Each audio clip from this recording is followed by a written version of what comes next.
Opa, e aí? Já se inscreveu? Já ativou o sininho? Já deu like? A obra hoje é bem conhecida, então espero que gostem da narração e da obra. Eu acho difícil não gostarem. Bem, é um bem conhecido que a gente tem visto por aí. Decidi narrar. Espero que realmente gostem. Sem mais delongas, pega seu chá ou café e bora pro vídeo.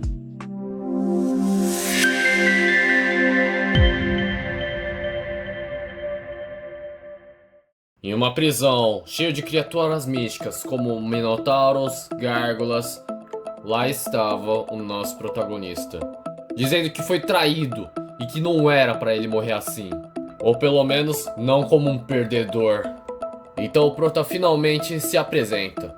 Ele é Si Jo-hyun, de 38 anos de idade, e ele acha que vai morrer hoje. Então, voltando no tempo, se ele for falar sobre onde tudo deu errado, ele diz que provavelmente seria voltado a 15 anos atrás. Para ser mais exato, seria no ano de 2025, onde tumbas apareceram pelo mundo todo. Essas mesmas tumbas causaram terremotos enquanto apareciam, e dentro dessas tumbas haviam relíquias. Essas relíquias, elas mudaram o mundo todo. Assim como nas lendas, nas sagas, nos mitos, folclores, contos, essas relíquias possuíam grandes poderes. E essas relíquias que apareceram no nosso mundo não eram diferentes. Cada uma dessas relíquias havia poderes diferentes, de dar habilidades diferentes e que possibilitavam inúmeras coisas. E por causa disso, a história, como a vida das pessoas mudaram depois de conseguirem essas relíquias, se espalharam por todo o mundo. As pessoas começaram a dedicar toda a sua vida em busca dessas relíquias. O prota, por outro lado, ele começou a jornada um pouquinho mais tarde que a maioria das pessoas. Mas, no fim, ele finalmente encontrou uma relíquia incrível. Era uma relíquia que deu a ele grandes conhecimentos sobre tumbas e outras informações importantes. Em outras palavras, ele ganhou na loteria. Com essa relíquia, ele poderia finalmente pôr um fim nessa vida de merda que ele tinha. E finalmente, começar uma nova vida como um grande usuário de relíquias. Mas ele estava totalmente enganado. Acho que era tarde demais. Criaram uma lei que espalhou pelo mundo todo. Até porque os desgraçados que coletaram as várias relíquias, começaram a monopolizar elas e criaram uma sociedade com leis que limitaram o uso dessas relíquias. E a única opção que sobrou era para trabalhar para esses desgraçados, famintos por poder. Bem, o prota, com boas habilidades de escavação, ele foi contratado por uma empresa bem grande, se chamava de TKBM. O CEO da empresa se chamava Kwon Tae-jong. Bem, ele disse que o trabalho não seria fácil, mas como todo CEO, Por causa disso, o trabalho dele era extremamente difícil e muitas vezes ele teve que sujar as mãos. Bem, pode-se dizer que o prota era um trapaceiro, um ladrão, um espião, mas ele era principalmente um ladrão de tumbas. Ladrão! O prota Sejo, ele melhorou as habilidades a ponto de conseguir em áreas restritas e roubar as relíquias que os outros acharam. Nesse caso, o prota era líder de um grupo de assalto de tumbas, que produziu resultados impressionantes. E anos depois, o Kwon começou a se tornar o usuário de relíquias mais forte do mundo. Mas claro, graças ao prota, que basicamente roubava de todo mundo as relíquias. À medida que o diretor, o CEO, conseguia mais fama, pelo contrário, o prota ganhava mais desprezo, ficando conhecido como o lixo que trabalha para um ditador. Apesar de tudo isso, o prota continuou trabalhando duro. Até porque não tinha muito que o prota fazer, e um mundo cego pelas relíquias, ele não podia fazer muita coisa. Mas o prota sinceramente não esperava que ia acabar assim. E uma missão, uma armadilha criada pelo diretor, mandando o prota e seus amigos em uma missão suicida, propositalmente, só porque as habilidades que eles tinham eram excepcionais e ele se sentiu ameaçado. Então voltamos à cena, onde o prota desvia da cobra. Prota tenta responder só com uma pedrinha, mas claro, não faz muita coisa. E o prota fica realmente indignado, como é que ela não tá satisfeita depois de ter comido todos seus colegas. E entendendo sua situação, ele diz: tá bom, pode vir. Quero ver, eu vou rasgar todas suas vísceras. Aqui tem coragem. xingando muito o diretor, dizendo que mesmo que ele morra e se torne um fantasma, ele vai fazer de tudo para acabar com a vida do diretor. Então uma voz ecoa no fundo. Meu Deus, que barulheira. A cobra vira, o prota vira, sem entender nada. A voz ao fundo fala: "Oh, você consegue me ouvir?" O prota responde: "É, caralho, eu não sou surdo." Corte rápido. Faca. É Tramontina. Tô brincando, ele não falou isso. Mas, bem, ele falou algo parecido. Dizendo que não se importa a que Deus ele pertence, mas já que ele tá pedindo uma boa, é melhor se livrar dessa cobra e deixar ele sair em paz. A voz continua falando: "Acha mesmo que você pode sobreviver com seu corpo assim?" Então a gente consegue ver o corpo finalmente do prota, que está partido ao meio. A voz satiriza, dizendo que o corpo dele se encontra pela metade e ainda acha que pode sobreviver, finalizando a fala que esse é o fim miserável do prota. Porém, logo em seguida, ela diz que ele tem um talento excepcional e parece que ele só começou um pouquinho tarde. E mesmo se ele conseguisse voltar ao mundo que ele está, ele mal conseguiria aproveitar o que ele conseguiu. De um modo presunçoso, o prota diz que ela diz como se soubesse. Acha mesmo que ele queria viver desse jeito. E a vida de merda dele foi por causa daquele velho desgraçado, que ele tá ficando bravo só de pensar nele. Então Clarão aparece e a voz diz: "Haha, tu me divertes. Serias realmente um desperdício te ver-te morrer como tal talento." E diante daquele clarão, ele pergunta o que ele estava fazendo. "Ora bolas, estou a te dar-te uma chance." Então finalmente vemos que era um corvo que estava falando. E ele continua falando mesmo, dizendo o seguinte: "Vamos ver se realmente, dessa vez, você conquistará o trono de rei." Então, ao abrir os olhos, o prota se depara com uma visão um pouquinho diferente do que ele estava. Se indagando que tipo de rank, que tipo de herói, que tipo de relíquia talvez seja aquele. Fora o corvo, que ele não faz a menor ideia que relíquia era aquela. E finalmente notando que suas pernas estavam no lugar certo. E percebendo agora que seu corpo está totalmente bem, se perguntando o que aconteceu. Ele olha pro lado, algumas pessoas fazem cara feia. Um outro lado, outras pessoas fazendo cara feia. Por que está me olhando, idiota? Nunca me viu, não? E se perguntando por que ele tá numa delegacia.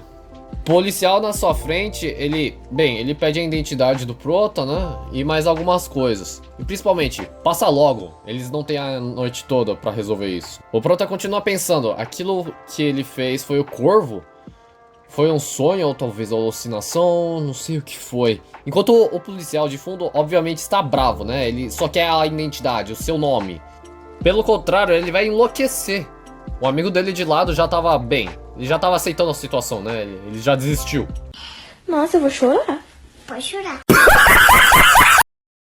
E fica reclamando, né? Que esse ano vai ser conhecido como o ano em que ninguém vai pra casa. O sofrível ano de 2025. O prota se pergunta, como assim, ano de 2025? Tenho certeza que não estamos em 2025. Então ele olha o calendário, que era 1º de janeiro de 2025. Olha só, a gente tá no mesmo ano. Então o prota começa a finalmente ligar os pontos. Pera, esse garoto me parece familiar. Ele lembra então que esse garoto ficou bêbado e começou a querer brigar com o prota. No fim das contas, o garoto brigou, né? E eles dois acabaram entrando na delegacia.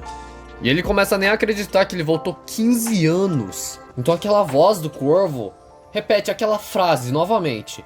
Veremos se você realmente pode conquistar o trono dessa vez. O prota começa a analisar as coisas em volta e para pra pensar, se eles estão em 2025, em janeiro, então o mundo ainda está em paz, antes as relíquias começarem a aparecer. Ainda tem tempo, ainda tem muito tempo que as relíquias de rank divino apareçam também. E se for o caso, ele vai conseguir coletar todas as relíquias. E com o conhecimento dele e as memórias, e antes que continuam intactas, ele pode começar a coletar todas as relíquias antes que todo mundo. E então fala que agora sim as coisas estão ficando interessantes. O prota continua explicando, né? Que depois que o mundo se enlouqueceu por causa das relíquias, ele acreditava que tudo poderia acontecer agora. Mas o prota acredita que aquele dia vai ser bem especial. Até porque, pra começar, ele nunca acreditou que existiria uma tumba que faria um escavador experiente como ele temer o medo. Em segundo lugar, ser enviado para essa missão foi uma armadilha daquele desgraçado do diretor. E para terminar, ele ainda voltou 15 anos no passado. A mãe começa a reclamar de fundo, dizendo se ele ouve ela, além de ficar reclamando se acha que isso é brincadeira, e continua com mimimi, dizendo que bateu no filhinho de papai dela. Ceboso! Por causa disso, ela quer uma recompensa, ou pelo menos um retorno. Bem, o Prota não pensa diferente. Ela é muito irritante e vai ter que cuidar disso antes. O Prota ainda continua em seus pensamentos, ignorando quase tudo em sua volta, dizendo que, mesmo que tenham passado-se 15 anos, então o Prota lembra que aquele garoto mimadinho, ele ainda deu uns tapas no Prota porque ele tava bêbado. Só que, ainda assim, depois de ele ter ido pro posto policial, ainda saiu perdendo, porque ele teve que se desculpar, implorar para que aquelas crianças e a mãe do desgraçado deixassem ele em paz. Só que ela pediu uma quantia exorbitante, ele não tinha esse dinheiro, ele teve que implorar. Bem, ele não tem dinheiro. Ô, cara de mente fértil, o cara não para de pensar, mano. Resumindo, ele tem as relíquias, ele tem algumas relíquias, até porque ele ia escavar. Só que essas relíquias são tão arcaicas, mas tão arcaicas que, bem, basicamente não servem pra absolutamente nada. E claramente o cara tava ignorando completamente a mãe e ela tava brava, né? E vai virar um tapa no Prota. No reflexo rápido, o Prota simplesmente só segura a mão da mãe. O Prota fica surpreso, porque ele não sabia que ia bloquear isso e acha que tem uma pitadinha de conhecimento e experiência da vida passada. Dizendo pra que ela se acalmasse, quem começou a briga primeiro foi o filho dela. E ainda dizendo que tá a mãe e tá o filho. Os dois são vermes. O filho desgracento tenta socar o Prota, mas é totalmente imobilizado. Você se parece muito com seu querido pai. Nos olhos e na burrice. Obviamente, o Prota percebe que o seu corpo está mais leve que antes. E os policiais também ficam bravos, até porque ele tá fazendo confusão na delegacia. O Prota explica que, bem, ele não tem dinheiro, então eles podem mandar ele pra cadeia. Ele não liga. A mãe continua com todo aquele mimimi, mas eu vou pular todas as falas que ela irrita demais. Você parece burro! Ei, mas é burro! Nunca vi uma pessoa burra desse jeito, cara! Na cadeia, ele mesmo diz que, bem, não me importa, histórico criminal. Depois que as relíquias aparecerem, vai virar uma terra sem lei mesmo. Ele consegue lutar até melhor, mas ainda não vai ser suficiente. Ele tem que apressar e se conseguir algumas fontes de renda, até porque ele tem que pagar suas próprias escavações. Então uma estranha tela de sistema aparece diante dele e se pergunta se ele tá ficando louco. A notificação não mostra muita coisa, né? Ele diz: ladrão de tumba seu de honra, um ladrão que não consegue nem usar uma pá. É claro que ele fica culpando o corvo desgraçado, né, por fazer essas besteiras com ele, e fica falando bem alto: o seu maldito corvo tá me observando? O que você fez comigo? E quando finalmente aparecem realmente telas de sistema na frente dele, e como se fosse um jogo, ele se pergunta: realmente é um jogo? E ele fica socando as telas que nem um abobado, pensando que, porra, minha vida não é um jogo, sabe? Então ele, pelo menos, nota a nova quest. Recupere as 4 habilidades básicas de um assalto a tumbas. Para se tornar um ladrão de tumbas completo, você precisa despertar as 4 habilidades adormecidas. O policial, obviamente, do lado de fora fica bem bravo, né? Pedindo para ele fazer silêncio. E o Prota ao mesmo tempo se pergunta se aquelas telas de sistema só ele pode ver, como todo Isekai ou toda tela de sistema. A habilidade que ele conseguiu, na verdade, era uma habilidade que ele tinha, com uma relíquia arcaica, que era ver tudo em um raio de 1 metro. E ele vai se perguntando se todas as habilidades que ele tinha ficaram desse jeito. E se as habilidades dele estão de 1 em 4, ele pode conseguir mais habilidades, né? E se as habilidades estiverem todas assim, ele não tem muito motivo de ir atrás da relíquia arcaica. Ele se pergunta por que aquele corvo fez aquilo, ou o que ele está planejando. Até porque as relíquias não curtem ajudar pessoas assim. Então o cara meio que libera o Prota da prisão, dizendo que aquele garoto mimado faz aquilo toda hora. E que nesse caso, aquele garoto deveria ter ido pra cadeia, não o Prota. E de qualquer forma, ele vai cuidar desse assunto. Então é nos apresentado. Quem é esse cara? Ele é Kim Jo-hyo. Ele é um detetive e basicamente um irmão mais velho que tomou conta do Prota quando ele era um órfão. O Prota nem lembrava direito de como o detetive era tão jovem, mas, bem, isso vai ser normal por agora. O Prota chama a atenção do detetive dizendo que ele queria perguntar alguma coisa. Se ele viu alguma coisa estranha, algum relato de atividade paranormal, alguma coisa sobrenatural. E o detetive acha que o Prota tá simplesmente chapando na maionese. O detetive chapa na mesma hora também, então ele começa a achar que a esposa dele é louca e também é sobrenatural.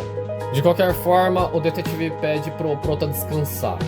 Bem, basicamente falando, as tumbas já devem ter aparecido, porém elas não causaram danos significativos. Até porque usuários de relíquias ainda não existem. Em outras palavras, é a hora perfeita de agir. O único problema agora é que ele não tem nenhum dinheiro e no começo as melhores relíquias aparecem em alguns lugares na Europa ou na América, se perguntando como é que ele deveria pagar essas passagens. Algumas pessoas chamam pelo nome do Prota, perguntando se ele não deveria estar trabalhando nesse exato momento. A minha vida aqui é uma desgraça, é problema o tempo todo, não tenho paz para absolutamente nada. Como vocês gostam de encher o meu saco! Caramba, mano, não dá pra deixar o Prota ter um minuto de paz e já foi o garoto infernal, agora tem esses caras agiotas. E o Prota diz, então eu achei minha fonte de renda.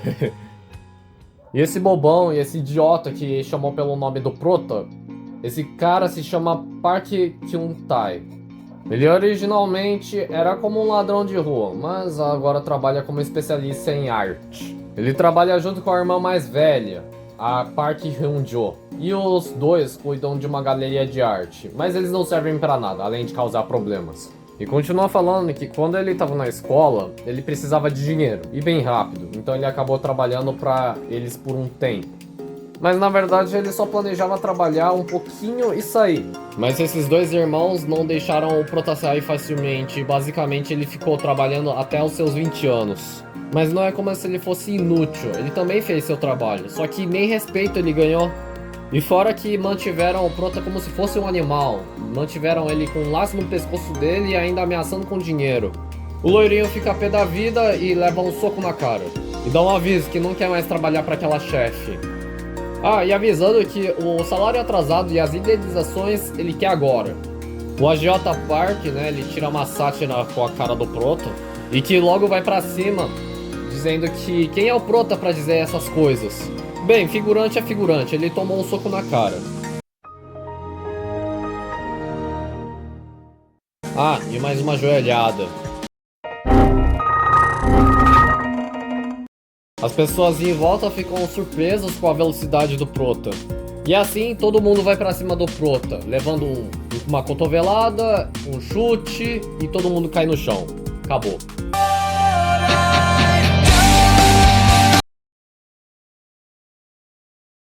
O Prota fica orgulhoso, obviamente porque esse é o resultado de 15 anos de trabalho. Bem, ele se sente até um pouquinho mal depois de dar uma surra neles. Os figurantes se levantam de novo, pra variar, dizendo que acolheram o Prota com tudo que podiam e é assim que o Prota retribui. Assim, sem falar nada não, mas eles foram pra cima, perderam de 4 pessoas pra 1, lá ele. Assim, aceita que dói menos. O Prota percebe finalmente que aquilo era realmente uma relíquia e... Caramba, o cara já tem uma! Mas, bem, ele não se surpreende tanto, até porque tumbas são gigantes e atrai gente, então acho que é normal. O Prota dá um sorrisinho e logo diz: "Passa pra cá, papai." O AJ tenta fazer um corte e já é imobilizado. É pra apanhar e ficar calado, é pra apanhar e ficar calado. Nossa, que frangote. O Prota aponta a faca pro agiota, dizendo se ele tem coragem de ter apontado essa faca pro Prota.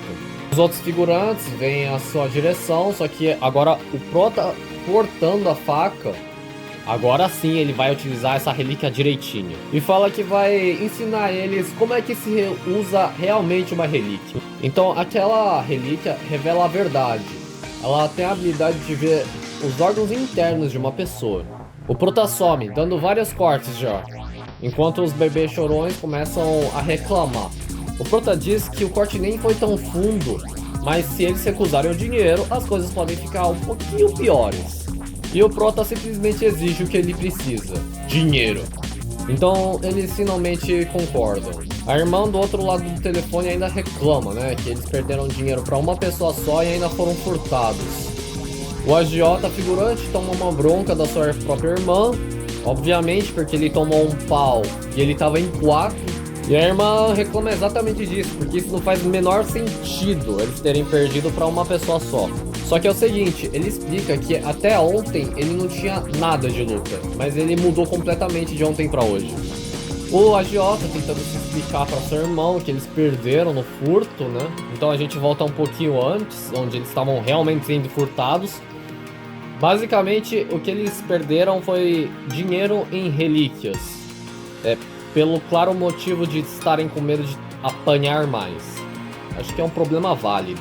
E a irmã briga com ele porque ele perdeu uma coisa muito valiosa, uma estátua de Buda. O agiota prezava muito.